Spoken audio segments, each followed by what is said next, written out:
Hi all, and welcome back to the channel. I'd rather play an unpolished, slightly janky AA game than a perfectly polished AAA one. Don't get me wrong, I love a good AAA game too, but there's something special about the creative ideas in AA games.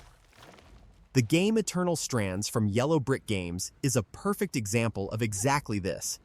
Before I explain this, let's first do a quick summary on what this game is for those who haven't seen my explained video.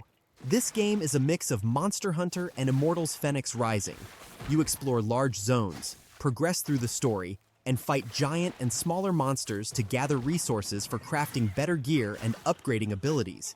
If needed, you can revisit earlier zones to grind resources, or you can stick to the story quests. Now let's talk about the things I don't love about this game that make it a janky AA game. The combat and movement can feel a bit floaty, and the magic system doesn't always work the way you want it to. The production quality is clearly lower in some areas. For instance, there are very few cutscenes, and the lip syncing in those that do exist feels awkward. There are also some odd quality of life issues, like the fact that you can't change your gear in the menu. You need to visit a specific NPC, and the physics can sometimes lead to weird things on the screen. The most perfect example for jank might be the actual footage and the upcoming fight. It is indeed not just jank. I also still sucked. But not all of it is jank, and I did get better. Regardless, even this fight was so much fun. And none of the other things ruined my experience either.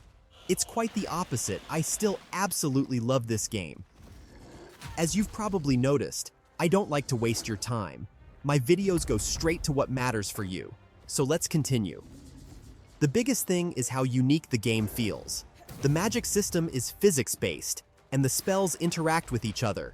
At the same time, you can climb giant monsters. For example, early on, you fight a dragon. You can block its mouth with ice, and if it tries to breathe fire, it damages itself.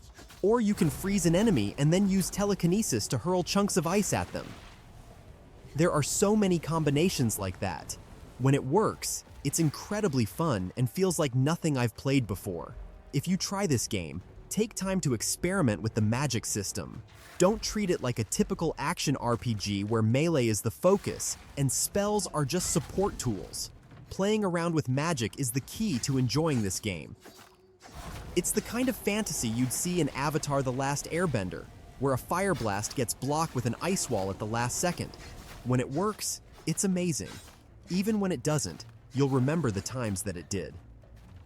On top of that, the game runs well and looks fantastic. It has a beautifully stylized art style that really stands out. The progression also works very well.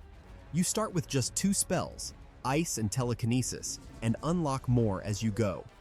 What's cool about the progression is that you don't just get stronger, you gain more tools to experiment with, making the gameplay even more enjoyable. It gives a different type of feeling when you know you can actually do more stuff, instead of the standard feeling of being happy for the fact that you got stronger.